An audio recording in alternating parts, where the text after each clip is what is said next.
Hello student. तो आज हम देख रहे हैं एक नया टॉपिक जो भी है माइक्रोस्पोरोजेनेसिस। हमने अब तक जो भी पढ़ा है वो क्या पढ़ा है कि स्ट्रक्चर्स ऑफ एंथर पढ़ा हमने, ट्रांसफर सेक्शन ऑफ एंथर का हमने देख लिया था। और उस ट्रांसफर सेक्शन ऑफ एंथर में हमने देखा था कि जो भी लेयर्स थी वो कितनी लेयर्स थी, it's a number of 4 layers presents थी। ओके, कितने लेयर प्रेजेंट्स थी उसके अंदर, 4 लेयर प्रेजेंट्स थी। और 4 लेयर के बाद भी हमने देखा था कि it's middle one parts for the sporangiums as well as microsporangium या पोलन सैक उसे कहते थे। अब इसके अंदर हमें देखना है कि ये जो भी पोलन सैक के अंदर ये जो भी टिश्यूज थी, ये कौन सी टिश्यूज थी, इट्स अ स्पोरोजिनियस टिश्यू वहाँ पे प्रेजेंट थी।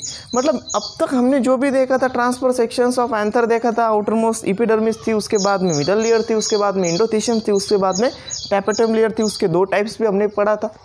तो ये अब तक हमने पढ़ लिया था, it's a transfer section of anther.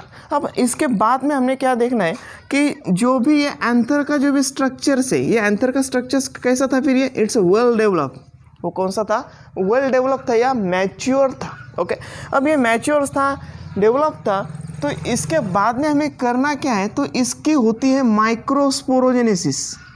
इसकी क्या होती है, माइक्रोस्पोरोजेनेसिस। ओके, इसकी क्या होती है, माइक्रोस्पोरोजेनेसिस। अब माइक्रोस्पोरोजेनेसिस क्या है, ओके, तो माइक्रोस्पोरोजेनेसिस कहाँ पे होती है, इन एंथर पे। मतलब हम ऐसे लिख सकते हैं कि पहले क्या होगा, एंथर हमने लिखा था, एंथर डेवलप होगा। ओके, एंथर क्या होगा, डेवलप होगा। अगर एंथर डेवलप होगा तो इसके अंदर जो भी स्पोरोजेनियस टिश्यू थी, स्पोरोजीनियस टिश्यू थी, वो स्पोरोजेनेसिस टिश्यू क्या करेंगे, इट्स अ मियोटिक डिविजन्स करेगी। मतलब लिख तो ऐसे सकते हम, स्पोरोजेनियस टिश्यू क्या करेंगी, मियोटिक डिविजन्स करेगी। अब मियोटिक डिविजन्स मतलब क्या होती है, एक सिंगल सेल से कितने सेल फॉर्म होना, 4 सेल। ओके, उसे क्या कहेंगे हम, मियोटिक डिविजन्स। मियोटिक डिविजन्स यानी क्या होता है कि एक सेल से 4 सेल फॉर्मेशंस होना। ओके, इन केस यहाँ पे अगर हमने माइटोटिक डिविजन्स लिख दी तो अगर माइटोटिक डिविजन्स इन केस हमने यहाँ पे लिख दी तो यहाँ पे एक सेल से कितने सेल फॉर्म हो गए, 2। कितने सेल फॉर्म हो गए, 2। यानी मियोटिक डिविजन्स यहाँ पे हो रही है किसके अंदर, स्पोरोजेनियस टिश्यू के अंदर हो रही है। तो एक सेल से कितने सेल फॉर्म हो गए, वहाँ पे 4 सेल फॉर्म हो गए। ओके, मतलब अगर वहाँ पे मियोटिक डिविजन्स अगर हो रही है तो स्पोरोजेनियस से फॉर्मेशंस क्या हो गया, फॉर्म माइक्रोस्पोर। फ्रॉम क्या फॉर्म होगा, इट्स अ फॉर्म माइक्रोस्पोर। यहाँ पे फॉर्मेशंस क्या होगा, फिर माइक्रोस्पोर फॉर्मेशंस होगा। लेकिन कितने माइक्रोस्पोर फॉर्मेशंस हो गए वहाँ पे, 4। मतलब इसे ऐसे भी लिख सकते हैं हम, फॉर्म माइक्रोस्पोर कितने फॉर्म हो गए, टेट्राड। टेट्राड मतलब कितने हो गए, 4 नंबर। कितने हो गए, 4 नंबर। यानी एक स्पोरोजेनियस से कितने माइक्रोस्पोर फॉर्मेशंस होने वाले हैं, 4। और 4 मतलब उसे क्या कहेंगे हम, टेट्राड। कि एक सेल से ये कितने माइक्रोस्पोर है, फिर again these are the spore parts for the tetrad in number. मतलब 4 नंबर में वहाँ पे क्या हो गए, फॉर्मेशंस हो गए। अब ये जो भी स्पोरोजेनियस जो भी टिश्यू है, ये जो भी स्पोरोजेनेसिस जो भी टिश्यू है, इस स्पोरोजेनियस टिश्यू के अंदर एबिलिटी होती है, इसके अंदर क्या एबिलिटी होती है कि each ability to each cell, मतलब ईच सेल मतलब कौन सी सेल, स्पोरोजेनियस सेल। मतलब इसके अंदर एबिलिटी क्या होगी, इस सेल से फॉर्मेशंस क्या करने की, टेट्राड फॉर्मेशंस करने की इसके अंदर क्या होती है, एबिलिटी होती है। मतलब ईच एंड एवरी सेल्स, हमने जो भी एंथर का जो भी हमने स्ट्रक्चर्स देखा था, उस एंथर के स्ट्रक्चर्स में हमने देखा था। ओके, तो इसके अंदर क्या थी, वो स्पोरोजेनियस टिश्यू थी। तो each sporogenous tissue it's ability to microspore formations, मतलब टेट्राड फॉर्मेशंस करने की उसके अंदर क्या होगी, एबिलिटी होगी। मतलब इसके अंदर जो भी वो माइक्रोस्पोर्स होंगे वो कैसे फॉर्म में होंगे, in this tetrad conditions. Okay, कुछ फ्री फॉर्म में भी होंगे और कुछ यूनाइटेड फॉर्म में भी उसके अंदर होंगे, लेकिन ये टेट्राड फॉर्म के अंदर उसके अंदर प्रेजेंट्स होते हैं। अब जो भी पोलन्स है या हम उसे कह रहे माइक्रोस्पोर्स है, it's ability to each tetrad, ये क्या हो सकता है मतलब है वो माइक्रोस्पोर, और इसे क्या कह सकते हैं हम, पोलन। इसे क्या कह सकते हैं अपन, पोलन। ओके, तो ईच माइक्रोस्पोर और पोलन में फिर से एक यूनिकनेस प्रेजेंट्स होता है। इसका फंक्शंस जो भी होता है, it's a pollen mother cell. इसका फंक्शन क्या होता है, pollen mother cell, in short PMC, pollen mother cell. यहाँ तक ध्यान में आया होगा आपके। देखिए कि एंथर डेवलप है, उसके अंदर प्रेजेंट स्पोरोजेनियस टिश्यू है। स्पोरोजेनियस टिश्यू के अंदर मियोटिक डिविजन्स हो गई, मतलब एक सेल से 4 सेल फॉर्मेशंस हो गए। 4 सेल फॉर्मेशंस हो गए, मतलब सेल कौन से थी, वो माइक्रोस्पोर। तो क्वेश्चन ऐसा पूछा जा सकता है कि माइक्रोस्पोर कौन से सेल से या कौन से टिश्यू से डेवलप होती है, तो own and only it's sporogenesis tissue से फॉर्मेशंस क्या होता है, फिर माइक्रोस्पोर फॉर्मेशंस होता है। कितने नंबर में पूछा जा सकता है, तो टेट्राड नंबर में, मतलब 4 इन नंबर में वो फॉर्मेशंस होता है। तो जो भी एबिलिटी थी स्पोरोजेनियस टिश्यू के अंदर क्या थी, फिर वो माइक्रोस्पोर फॉर्मेशंस करे या पोलन ग्रेन फॉर्मेशंस करे। तो ये टेट्राड मैनर में जो भी फॉर्मेशंस हो रही है, तो इसका फंक्शनल क्या होता है, ये फंक्शंस क्या करता है, फिर पोलन मदर सेल का ये क्या करेगा, फंक्शंस करेगा। मतलब इन केस हम लिख सकते हैं कि माइक्रोस्पोरोजेनेसिस किसे कहेंगे, कि जो भी प्रोसेस है, ये क्या है, process, the process of formations क्या कर रहे हैं हम, माइक्रोस्पोर फॉर्मेशंस क्या कर रहे हैं, माइक्रोस्पोर फॉर्मेशंस कर रहे हैं from pollen mother cell. Pollen mother cell किसके थ्रू हो रहा है, ये किसके थ्रू हो रहा है, ओन एंड ओनली कौन सी डिविजन्स होगी इसके अंदर, मियोटिक डिविजन्स होगी। अगर मियोटिक डिविजन्स अगर होती है, इज कॉल्ड एज माइक्रोस्पोरोजेनेसिस। तो इसे क्या कहेंगे हम, microsporogenesis. Again this are known as microsporogenesis. याद रखिएगा, इंपॉर्टेंट है। माइक्रोस्पोरोजेनेसिस किसे कहेंगे, कि जो भी स्पोरोजेनियस टिश्यूज थी उसके अंदर मियोटिक डिविजन्स होगी, एक सेल से 4 सेल बन गए, और जो 4 सेल बनी है उस सेल को कहते हैं हम माइक्रोस्पोर या पोलन। ओके, तो माइक्रोस्पोर को किसके थ्रू फॉर्मेशंस हुई है, with the help of meiotic divisions. किसके डिवीजन से हुई है, मियोटिक डिवीजन से हुई है। तो ये आपको याद रखना है, माइक्रोस्पोरोजेनेसिस किसे कहेंगे, किसके थ्रू होता है, तो ये इंपॉर्टेंस रहेगा। So this are known as microsporogenesis.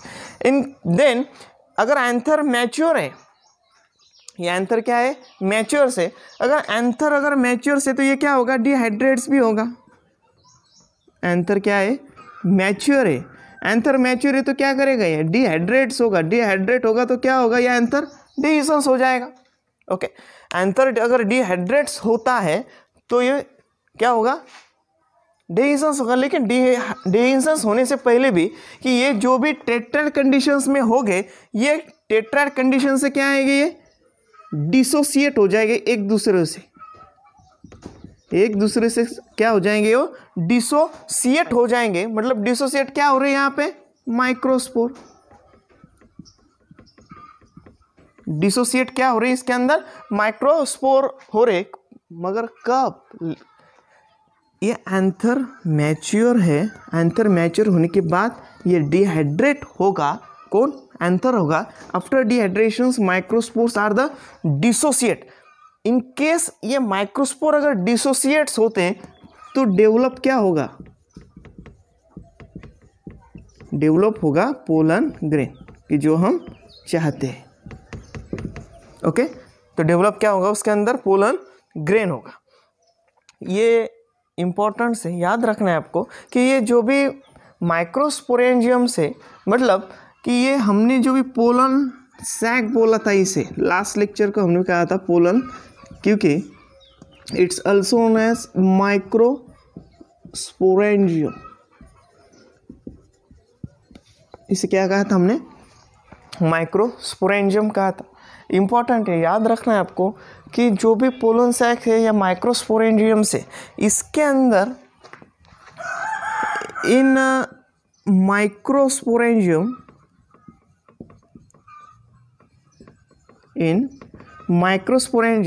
क्या प्रेजेंट्स है इसके अंदर, तो नंबर ऑफ प्रेजेंट्स क्या हो गया इसके अंदर, it's a number of presents in the microspore.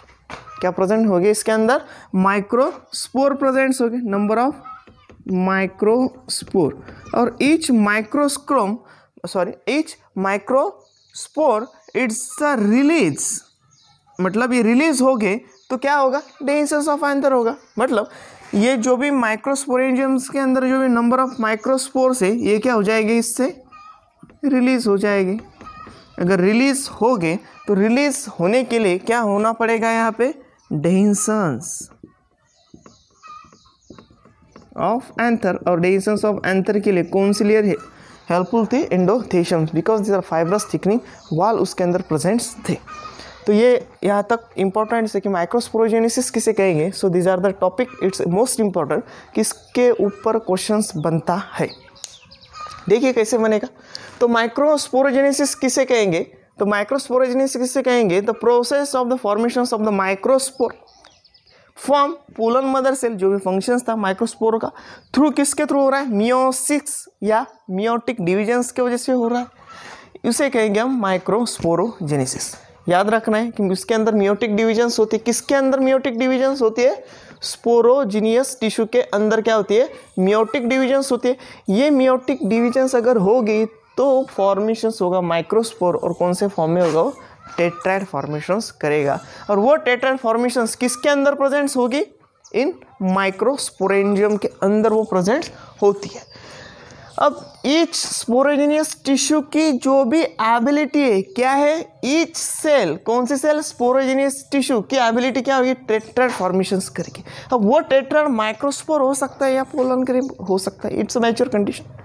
अब ये जो भी माइक्रोस्पोर है, इस माइक्रोस्पोर का फंक्शंस क्या होगा, पोलन मदर सेल। उसे शॉर्ट फॉर्म में क्या करता है, क्या कहते हैं हम, PMC means pollen mother cell.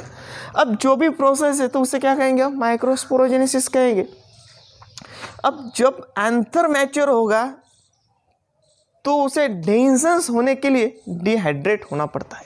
उसे क्या होना पड़ता है, डिहाइड्रेट्स होना पड़ता है। अगर वो डिहाइड्रेट हो जाए तो माइक्रोस्पोर एक दूसरे से क्या हो जाएंगे, डिसोसिएट हो जाएंगे, वो अलग अलग हो जाएंगे। जो पहले एक साथ चारों के ग्रुप पे पड़े थे वो क्या हो जाएंगे, सेपरेट हो जाएंगे, इंडिविजुअल हो जाएंगे। किसकी वजह से, ओन एंड ओनली ये डिहाइड्रेट होने के वजह से।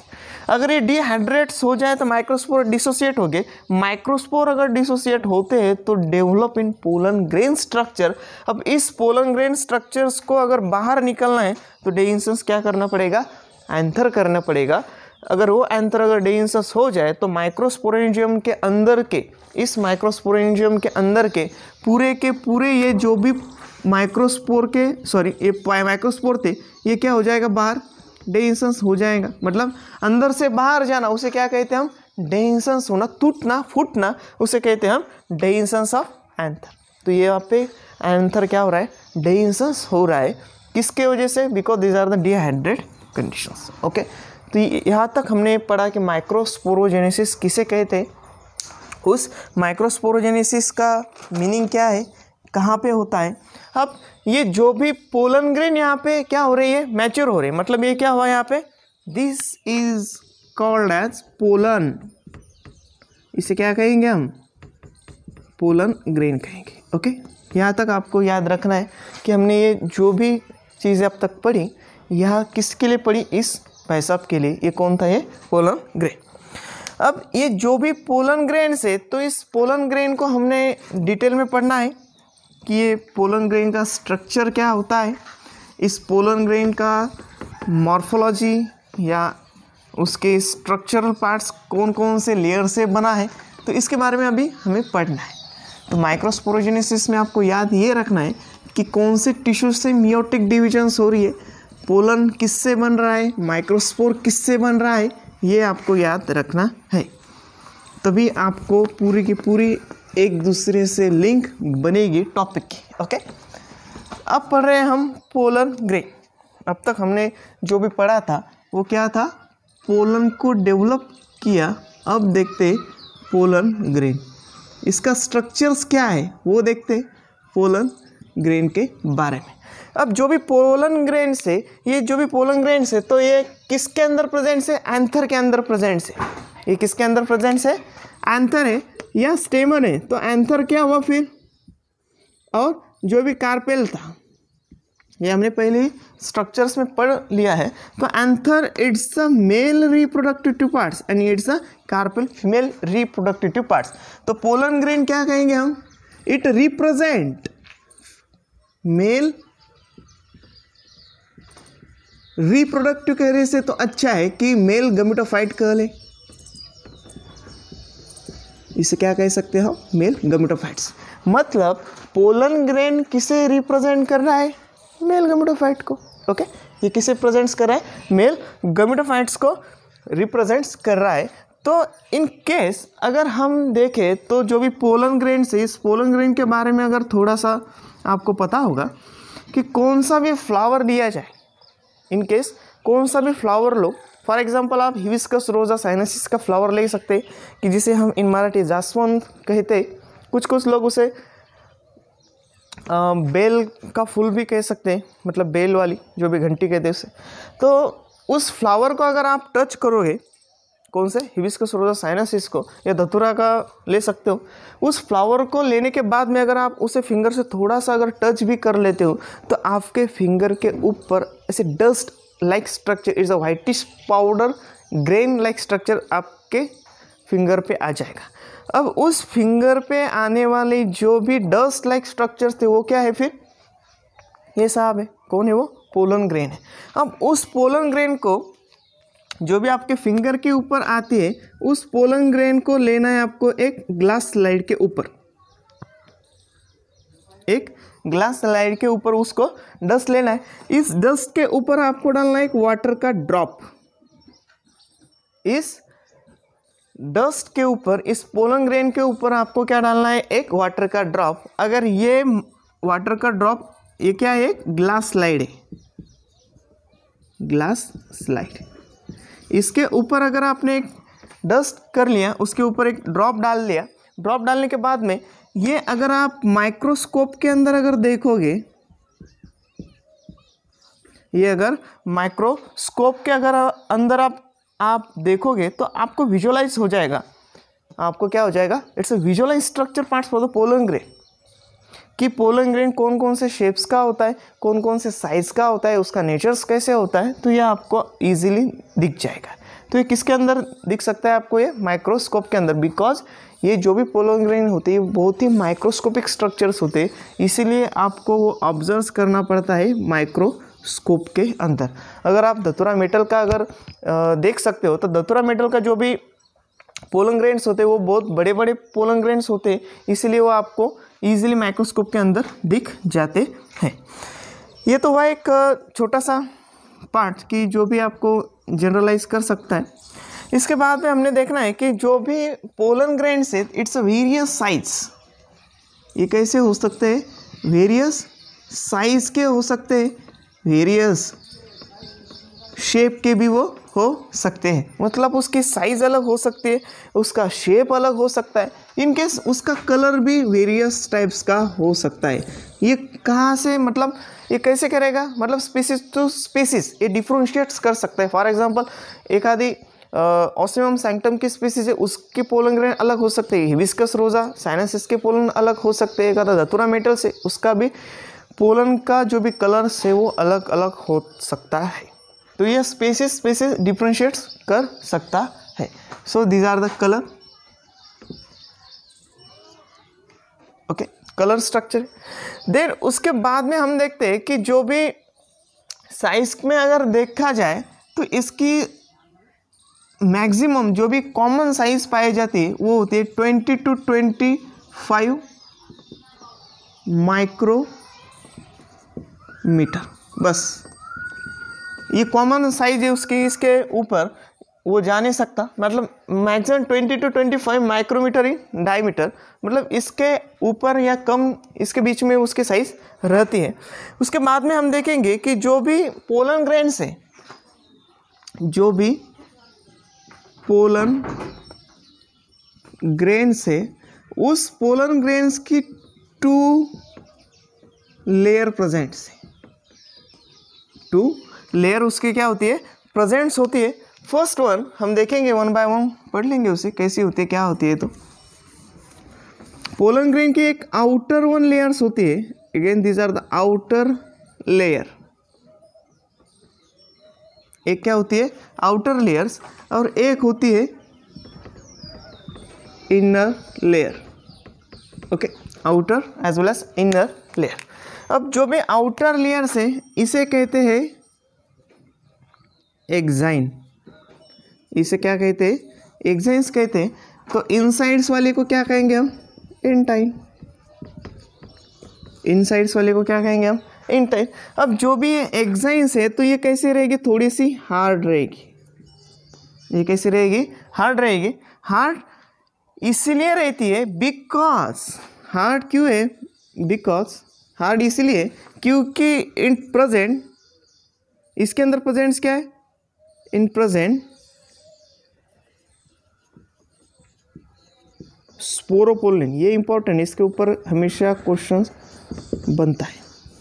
इसके अंदर प्रेजेंट्स होता है स्पोरोपोलिन, स्पोरोपोलिन प्रेजेंट्स होता है, इसकी वजह से ये क्या होता है, ये हार्ड होता है। अब ये जो भी स्पोरोपोलिन से, तो स्पोरोपोलिन ये it's made up of organic material, made up of organic material, okay, it's made up of organic materials. अब इस ऑर्गेनिक मटेरियल के वजह से ये क्या प्रोवाइड्स करेगा, ये रेजिस्टेंस प्रोवाइड करेगा, ये क्या करेगा, ये रेजिस्टेंस प्रोवाइड करेगा। अब रेजिस्टेंस यानी क्या करेगा, प्रोटेक्शंस का काम करेगा। किससे प्रोटेक्शंस करेगा, ये हाई टेम्परेचर, ये किससे रेजिस्टेंस करेगा, ये हाई टेम्परेचर से करेगा, या हाई एसिड या ऑर्गेनिक एसिड से करेगा, या जो भी अल्कली प्रोडक्ट्स होते हैं या अल्कली कंडीशन से, इससे रेजिस्टेंस करने में हेल्पफुल करता है। याद रखना है आपको, पोलन ग्रेन के 2 लेयर्स है, एक outer and inner layers. Outer layer is called as exines, intine layer is called as, inner layer is called intine. Outer layer exines ये हार्ड होती है because this are the outer layer like epidermis like structure. ये hard है, क्यों है hard, because इसके अंदर presents है स्पोरोपोलिन स्ट्रक्चर। अब ये स्पोरोपोलिन स्ट्रक्चर्स के वजह से ये क्या होती है, हार्ड होती है। अब इस स्पोरोपोलिन ये के वजह से अगर इसे प्रोटेक्शंस मिल रहा है तो इसके अंदर प्रेजेंट्स क्या है, तो इसके अंदर प्रेजेंट्स होता है, it's made up of organic material. अब इस ऑर्गेनिक मटेरियल की वजह से ये क्या कर सकती है, प्रोटेक्शंस कर सकती है। किसे प्रोटेक्शंस करेंगे, पोलन ग्रेन को करेंगी, लेकिन किसके अगेंस्ट करेगी, तो ये करता है अगर टेम्परेचर अगर ज़्यादा बढ़ जाता है, हाई टेम्परेचर्स होता है, तो इसे भी ये क्या करेगी, प्रोटेक्शंस करेगी। हाई एसिड्स होता है, अगर इसे हाई एसिड होता है तो प्रोटेक्शंस करेगी। अल्कली होगी तो भी इसे प्रोटेक्ट करने में क्या करती है, हेल्पफुल होती है। अब ये जो भी स्पोरोपोलिन से, ये इंपॉर्टेंट है, स्पोरोपोलिन क्या एकदम ये इंपॉर्टेंट है, ये यहाँ पे बाद में देखेंगे हम इनसाइड्स। स्पोरोपोलिन इसलिए इंपॉर्टेंट है बिकॉज ये स्पोरोपोलिन को कोई भी enzymes, no any enzyme degrade, ऐसा कौन सा एंजाइम्स नहीं कि जो इसे ये डिग्रेड कर सकता है। तो इसी वजह से हम देखते हैं कि स्पोरोपोलिन के वजह से अगर इसे कोई मार भी नहीं सकता, ये डिग्रेड भी नहीं कर सकता, इसीलिए हार्ड है। अब इस वजह से कि हम देखते हैं कि जो भी पोलन ग्रेन से ये इतना हार्ड होने के वजह से, इतना हार्ड होने के वजह से इसे कर सकते हैं हम प्रिजर्व, इसे क्या कर सकते हैं हम, प्रिजर्व लाइक फॉसिल, इसे फॉसिल, प्रिजर्व इन फॉसिल, ओके। क्योंकि फॉसिल क्यों कहा, क्वेश्चंस ऐसे आता है कि पोलन को हम प्रिजर्व क्यों कर सकते, उसका रीजंस क्या है, तो उसके पीछे कौन किसका हाथ है, फिर स्पोरोपोलिन का उसके पीछे क्या है, हाथ है। अगर स्पोरोपोलिन अगर एक्साइन में नहीं प्रेजेंट्स होता तो ये कभी भी प्रिजर्व नहीं होता, कभी भी ये हाई टेम्परेचर्स को रेजिस्ट नहीं कर सकता, हाई एसिड को रेजिस्ट नहीं कर सकता, या अल्कली को रेजिस्ट नहीं कर सकता है, because these are the present parts for the sporopollenin. कहाँ पे प्रेजेंट होता है? एग्जाइन पे। ये इंपॉर्टेंट आपको याद रखना है। इसके बाद में हम देखते हैं कि जो भी पोलन है, जो भी क्या है पोलन है, उस पोलन का अगर आप स्ट्रक्चर्स अगर देखोगे, so these are the pollen structures. Okay,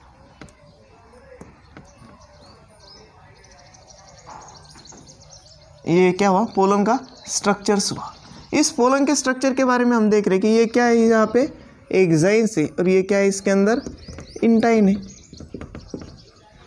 okay, ये क्या है इसके ऊपर? इंटाइन। ये दोनों के दोनों अब तक हमने वाल पढ़ ली, लेयर्स पढ़ ली। अब जो भी ये लेयर्स है, तो इस लेयर के पार्ट्स में एक प्रेजेंस होता है पोर। ये क्या होता है? पोर्स होता है, और उस पोर को हम कहते हैं जर्म स्पोर। ये प्रेजेंट्स क्या होता है इसके ऊपर? जर्म पोर। ये याद रखना है आपको कि जर्म पोर प्रेजेंट्स होता है। अब ये भी याद रखना है कि जहाँ जहाँ, एक तो याद रखिएगा कि एग्जाइन किससे बनी? फिर स्पोरोपोलिन से बनी है, और उस स्पोरोपोलिन किसके अंदर प्रेजेंट्स है? एग्जाइन। तो यहाँ पे भी क्या प्रेजेंट्स होगा? फिर जर्म पोर प्रेजेंट्स होगा। जर्म पोर प्रेजेंट, पर ये जहाँ पे भी प्रेजेंट्स होगा वहाँ पे स्पोरोपोलिन प्रेजेंट्स नहीं होगी। इन केस ये यहाँ पे याद रखिएगा कि यहाँ पे फॉर एग्जांपल ये जर्म पोर से हमने यहाँ पे ऐसे लिख लिया, तो ये आउटसाइड में ये जो भी है तो ये ओपन रहेगा। यहाँ पे स्पोरोपोलिन कभी भी प्रेजेंट्स नहीं रहेगी, मतलब ये जहाँ पे भी जर्म स्पोर प्रेजेंट्स है तो यहाँ पे स्पोरोपोलिन इसके ऊपर प्रेजेंट्स नहीं होगी। अगर यहाँ पे स्पोरोपोलिन प्रेजेंट्स होगी तो पोर का कुछ काम ही नहीं होगा। पोर का काम क्या है? एक साइड से दूसरे साइड से अगर देखोगे तो वहाँ पे पोर दिखना चाहिए, तो यहाँ पे पोर दिखेगा। पोर क्यों होगा? इंटाइन और एक्साइन के बीच में पोर क्यों होता है? बिकॉज इस इंटाइन से जो भी पोलन ट्यूब निकलेगी वो कहाँ से निकलेगी? ये जर्म पोर से निकलेगी। कहाँ से निकलेगी? ये जर्म पोर से निकलेगी। अगर जर्म पोर अगर ये ओपन नहीं होगा तो पोलन ट्यूब बाहर आएगी कैसे? नहीं आएगी। इसीलिए वहाँ पे प्रेजेंट्स क्या होता है? जर्म स्पोर प्रेजेंट्स होता है, और जर्म स्पोर के ऊपर कभी भी स्पोरोपोलिन प्रेजेंट्स नहीं होती। अब ये कंडीशंस आपको याद रखनी है। ओके, तो यहाँ तक हमने इजीली पढ़ लिया कि जर्म स्पोर्स क्या है, एग्जाइन्स क्या है, एग्जाइन्स के अंदर कौन कौन से कंटेंट प्रेजेंट्स हैं। इसके बाद में हमने देखना है कि inners layer. Okay, inner layer पढ़ रहे हैं। इनर्स में हमने क्या देखना है? इंटाइन। सिंपल है। अब इंटाइन देखते समय हमने तो ये देखना है कि यहाँ पे हार्ड है, तो यहाँ पे जो भी लेयर्स रहेगी वो कैसी रहेगी? थीन। थीन मतलब यहाँ पे हम लिख सकते हैं it is a thick conditions. Okay, यहाँ पे थीन रहेगी तो यहाँ पे स्मूथ रहेगी, क्योंकि these are the inside parts. Smooth है। अब ये बनी है स्पोरोपोलिन से। ये किससे बनी है? स्पोरोपोलिन से। तो ये भी किसी से बनी होगी, तो ये बनती है सेलुलोज एंड पेक्टिन। ये किससे बनती है? फिर सेलुलोज और पेक्टिन से बनती है। ये किससे बन रही है? Own and only sporopollenin. ये दो चीज़ों से बनी है, सेलुलोज और पेक्टिन से। क्वेश्चन अब ऐसे पूछा जा सकता है आपको कंफ्यूज करने के लिए कि intine layer is compose of sporopollenin and outer layer exine it's made up of cellulose और पेक्टिन। आपको कंफ्यूज होना नहीं है, आपको कंफ्यूज नहीं होना है, आपको कंफ्यूज होने की कोई ज़रूरत नहीं, क्योंकि आपको पता है कि एक्साइन ये it's a compose parts for the own and only sporopollenin and inner layer intine is compose of cellulose and pectin. ये इंपॉर्टेंट है, आपको याद रखना है। इनर लेयर्स में इतना ही इंपॉर्टेंस है। अब जो भी पोलन ग्रेन्स है, तो पोलन ग्रेन में जो भी कंटेंट्स हैं, तो पोलन ग्रेन का हमने यहाँ तक आउटर लेयर इनर लेयर पढ़ ले, तो इसके इनसाइड्स में क्या प्रेजेंट्स होगा वो भी हमने पढ़ना है। तो जो भी पोलन ग्रेन के स्ट्रक्चर्स है उसकी अब तक हमने आउटर लेयर ही पढ़ ली और इनर लेयर ही पढ़ ली। अब इसके अंदर देखना है कि पोलन ग्रेन के अंदर आप इनसाइड्स में प्रेजेंट्स क्या है। ओके, ये तो बाहर वाली चीज़ें होगी कि उसके बाहर क्या क्या प्रेजेंट्स है, वो किससे प्रेजेंट्स है। अब हमने देखना है कि जो भी पोलन ग्रेन्स है वो 2 सेल का बना होता है। बाहर से कुछ दिखा हमने, 2 सेल इसके अंदर दिख रहे हैं? नहीं है, अब दिख जाएंगे। पोलन ग्रेन के अंदर प्रेजेंट्स कितने? 2 सेल। कितने प्रेजेंट्स है?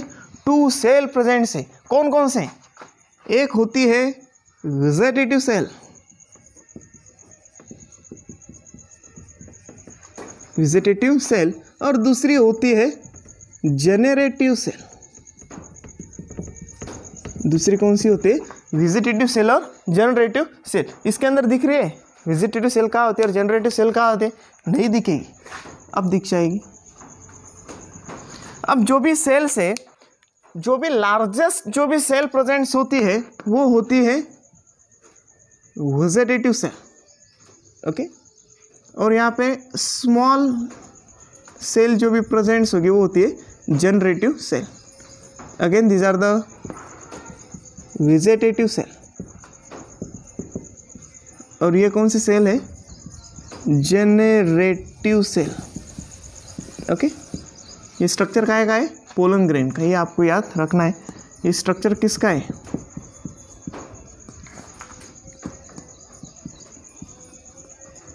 ओके, ये स्ट्रक्चर किसका है? पोलन ग्रेन का, ओके। तो ये हुई वेजिटेटिव सेल्स, ये हुई जेनरेटिव सेल। ये दो चीज़ें आपको याद रखना ही पड़ेगा। अब इस वेजिटेटिव सेल्स और जनरेटिव सेल में हम देखेंगे कि जो भी ये सेल्स है तो इसके थोड़े थोड़े कैरेक्टरिस्टिक्स पे ये क्या है? लार्ज है या उसे कहेंगे बिगर सेल है। ये कैसी है? स्मॉल सेल है। थोड़ा थोड़ा डिफरेंस है, याद रखना है आपको। अब इसके अंदर जो भी अबंडेंट क्या है? Abundant food. अब फूड जो भी है it's a reserve food material, okay. ये क्या करता है? रिजर्व फूड मटेरियल्स इसके अंदर रिजर्व है। इसका जो भी न्यूक्लियस होता है वो लार्ज होता है। अब बड़ा है तो लार्ज न्यूक्लियस होगा ही होगा, ओके। तो ये चीज़ें इसके अंदर प्रेजेंट्स होती है। It's a large number of nucleus, okay. मतलब जो भी लार्ज क्या होता है इसके अंदर न्यूक्लियस होगा। ये बेचारी स्मॉल है लेकिन ये फ्लोट करती है। It's a floating vegetative cell, sorry generative cell in cytoplasm.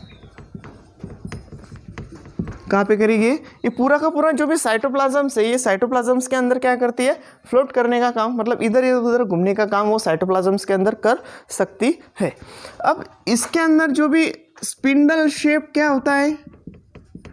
मतलब ये जो भी शेप्स है these are the look like parts for the spindle shape, and ये क्या होती है? स्मॉल होती है। अब इसके अंदर लार्ज नंबर ऑफ न्यूक्लियस है लेकिन इसके अंदर न्यूक्लियस छोटा होगा, मतलब लिख सकते हैं हम इट्स अ डेंस साइटोप्लाज्म लिखने से तो अच्छा है dense nucleus, okay. Dense nucleus as well as cytoplasm, क्योंकि वो सेपरेट सेल है तो सेपरेट सेल के अंदर न्यूक्लियस और साइटोप्लाज्म दोनों भी हो सकता है मतलब है, ओके। तो ये हुआ यहाँ तक कि जनरेटिव सेल्स और वेजिटेटिव सेल। यहाँ भी दिख सकता है ये क्या है? जनरेटिव सेल है। ये क्या है? इसके अंदर वेजिटेटिव सेल है। तो वेजिटेटिव सेल हमेशा बड़ी होगी, ये नरिशमेंट प्रोवाइड करेगी पोलन डेवलपमेंट के लिए। ये जनरेटिव सेल्स उसके अंदर बड़ा सा न्यूक्लियस नहीं है, छोटा सा न्यूक्लियस है डेंस साइटोप्लाज्म से। तो इसका क्या होता है वो आगे देखना है। तो यहाँ तक तो हमें समझ में आया। तो ये जो भी कंडीशंस है ये some contents are the most of angiosperm. ये कंडीशन ये जो भी अब तक हमने देखी, ये सेल्स कौन सी हुई? फिर ये 2 सेल स्टेज हुई in most of angiosperm conditions, कि सबसे ज़्यादा से ज़्यादा in 60% conditions in angiosperm in 2 cell conditions, okay. लेकिन ये कुछ स्पेसीज जो भी होती है, जो भी जनरेटिव सेल्स जो भी होती है, मतलब हम लिख सकते हैं कि सम स्पेसीज।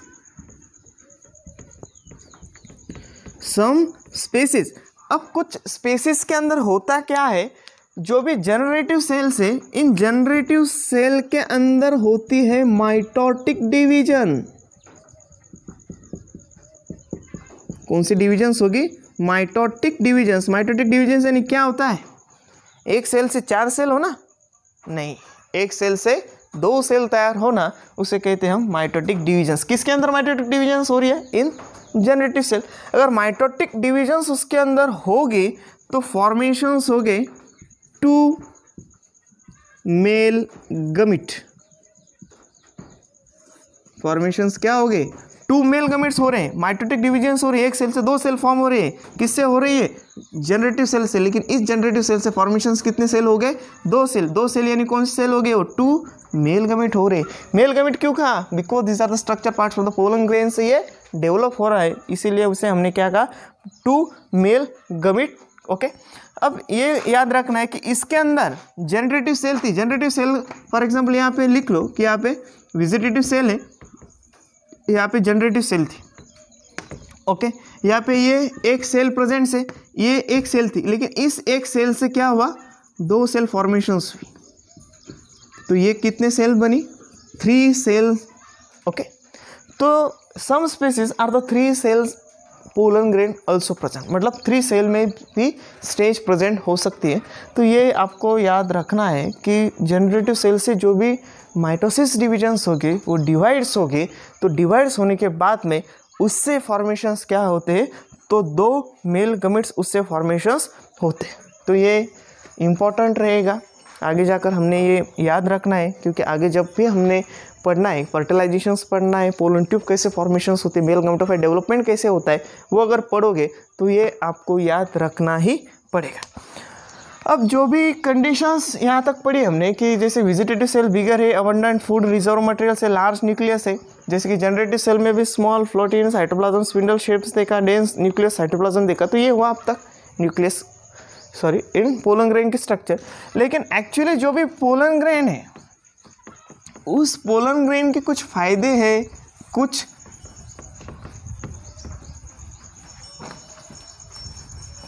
अब जो भी फायदे या जो भी उससे होने वाले कॉजेस है वो हमें देखना है, मतलब एडवांटेज एंड डिसएडवांटेज उसके देखना है हमें। किसके? इस साहब के, पोलन ग्रेन के। अब जो भी पोलन ग्रेन है, तो पोलन ग्रेन प्रेजेंट्स कहाँ हो गए? फ्लावर के अंदर। अब फ्लावर के अंदर में भी कहाँ पे प्रेजेंट्स होगा? ये एंथर में। ओके, तो एंथर में प्रेजेंट्स होगा, तो ये जो भी पोलन ग्रेन है, फर्स्ट वन देखेंगे कि जो भी पोलन ग्रेन है ये रिस्पॉन्स इसेंशियली क्या करता है और डिसएडवांटेज उसके क्या है। पहले तो डिसएडवांटेज में अगर देखोगे तो ये सबसे ज़्यादा, मतलब कुछ ही फ्लावर ऐसे होते हैं वो उसके वजह से होता है एलर्जीज। ओके, उससे क्या होती है? एलर्जीज होती है। उस एलर्जी या कुछ ब्रोंकल इन्फेक्शंस भी होते हैं, ब्रोंकल इन्फेक्शन या एप्लीकेशंस भी बोल सकते हो उसे। Okay, they are the bronchial infections as well as bronchial applications. Applications means उससे हार्म होना या कॉज होना या पेन होना। कुछ पोलन ग्रेन से क्रोनिक डिसऑर्डर भी होते। Again these are the chronic disorder like asthma, for example asthma. तो ये क्या हुई? इसके डिसएडवांटेज होती है। ऐसे कोई प्लांट्स की, जैसे कि आपको पता होगा कि उससे हमें एलर्जी होती है, सबको पता है। कौन सा है फिर? पार्थेनियम स्पीसीज, पता होगा ना पार्थेनियम स्पीसीज क्या है इन मराठी? गांजर गवत, कॉमन ग्रास। ओके, ये जो भी पार्थेनियम की जो भी स्पीसीज है, तो ये पूरी की पूरी इंडिया में प्रेजेंट्स है। जहाँ पे भी देखो वहाँ पे प्रेजेंट्स क्या हो गए? इन पार्थेनियम स्पीसीज। अब ये पार्थेनियम स्पीसीज आई कहाँ से? पार्थेनियम स्पीसीज आई कहाँ से? ये हमने जो भी फॉरेन कंट्री है, उस फॉरेन कंट्री से जब हमने इंपोर्ट व्हीट किया था, गेहूँ किया था, तब उसके अंदर उसकी क्या आई थी? पोलन्स आई थी। और उस पोलन के वजह से पूरे के पूरे इंडिया में अब स्प्रेड क्या हो चुका है? Parthenium species. ये जो भी स्पीसीज है इसे कहते हैं एक्सोटिक स्पीसीज। एक्सो आउटसाइड, मतलब दूसरे देश से क्या आई? Exotic species. कभी कभी क्वेश्चंस में पूछा जा सकता है कि एक्सोटिक स्पीसीज कौन सी इन प्लांट कंडीशंस? तो पार्थेनियम स्पीसीज। ओके, तो आपको ये याद रख सकते हैं। तो इससे सबसे ज़्यादा जो भी रिस्पॉन्स होता है वो कौन सा होता है? एलर्जी का रिस्पॉन्स उसके अंदर प्रेजेंट्स होता है। Okay, these are the allergy response. उसके बाद में हमने देखना है कि पोलन ग्रेन का कुछ इसेंशियल रोल भी होता है। अभी ऐसा नहीं कि हमने पॉजिटिव देख लिया, सॉरी निगेटिव देख लिया तो इसका पॉजिटिव भी रोल होता है। अब जो भी पोलन ग्रेन है ये मोस्ट इसेंशियल है, क्योंकि आपको तो पता ही होगा ये इसीलिए इसेंशियल है क्योंकि इससे मिलने वाली जो भी हमें कंटेंट्स है वो बहुत ही सारी न्यूट्रिएंट रिच कंडीशंस होते हैं। कि जैसे हम देखते हैं कि इसके अंदर जो भी इसेंशियल्स की है because this are the nutrient rich. इससे बनती है टैबलेट, इससे बनती है टैबलेट और इससे बनता है सिरप। आपको पता ही होगा ना, इससे टैबलेट अगर आपको पता नहीं होगा लेकिन सिरप आपको पता ही होगा। ओके, सिरप आपको पता ही होगा। जो भी सिरप आते हैं छोटे छोटे बच्चों के हो, बड़े बच्चे या एडल्ट के हो, उसके अंदर सिरप आते हैं और वो सिरप आप कंज्यूम भी कर सकते हो और उससे आपके जो भी पेन या कोई हार्मफुल इफ़ेक्ट हुआ होगा तो उससे वो ठीक भी हो जाते हैं। अब जो भी कंजप्शंस अगर करते हो, ये मोस्ट ऑफ जो भी कंजप्शंस करने वाले लोग हैं वो फॉरेन कंट्री के ही होते हैं, और फॉरेन कंट्री के भी हो या इन आवर कंट्री के भी हो, अपने कंट्री के भी हो, तो मोस्ट ऑफ ये कंज्यूम्स करते हैं एथलीट। जो भी एथलेट्स वाले जो भी लोग होते हैं, एथलेटिक्स वाले जो भी लोग होते हैं वो उसे बहुत सारे कंज्यूम्स करते हैं, या जो भी हॉर्सेस जो भी रेस वाले जो भी लोग होते हैं वो इसे कंज्यूम करने के वजह से उनका जो भी एनर्जी रिच कंडीशंस वो बढ़ता है। तो ये रही अब तक की जो भी पोलन ग्रेन के बारे में हमने जो भी पढ़ा वो चीज़ें, ये इम्पोर्टेंस रहेगी।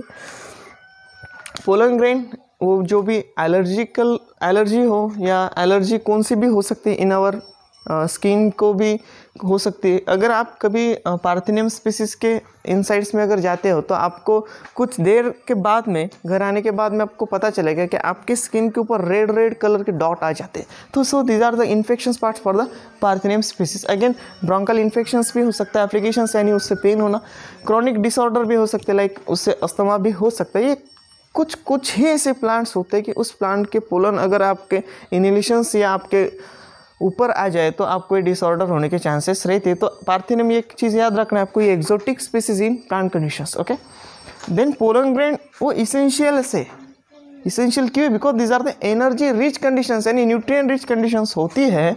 उसके बाद में भी पोलन ग्रेन के टैबलेट्स बहुत सारे प्रेजेंट्स हैं, क्योंकि ये साइरप पे भी यूज़ होता है। साइरप पर पोलन भी यूज सकते हैं, कंजप्शंस करते हैं, जो भी एथलेटिक्स हो या हॉर्सेस हो। पोलन ग्रेन आपको पता ही होगा कि ईच एंड एवरी फ्लावर के ऊपर नंबर ऑफ क्या आते, बर्ड आते, बटरफ्लाई आती है, हनी बीज आती है। वो हनी बीज क्या करती है, वो पोलन को कलेक्ट करके उसके हनी कॉम में ले जाकर उसे रख देती है और उस हनी को हम कंज्यूम करते हैं। उसके कुछ सिरप भी होते हैं, तो उसके बहुत इसेंशियल वैल्यू है, सिरप के लिए भी यूज़ होता है। तो आपको ये याद रखने हैं। यहाँ तक हमने पोलन ग्रेन पढ़ लिया, पोलन ग्रेन का स्ट्रक्चर कैसा है, उसकी थोड़ी सी डेवलपमेंट भी पढ़ ली, जनरेटिव सेल क्या होता है, वेजिटेटिव सेल क्या होता है, तो आपको यहाँ तक याद रखना है। इसके बाद में सबसे interesting parts, male gametophytes development देखेंगे, कैसी होती है, क्या होती है, बाकी अपन नेक्स्ट लेक्चर में देखेंगे। Thank you.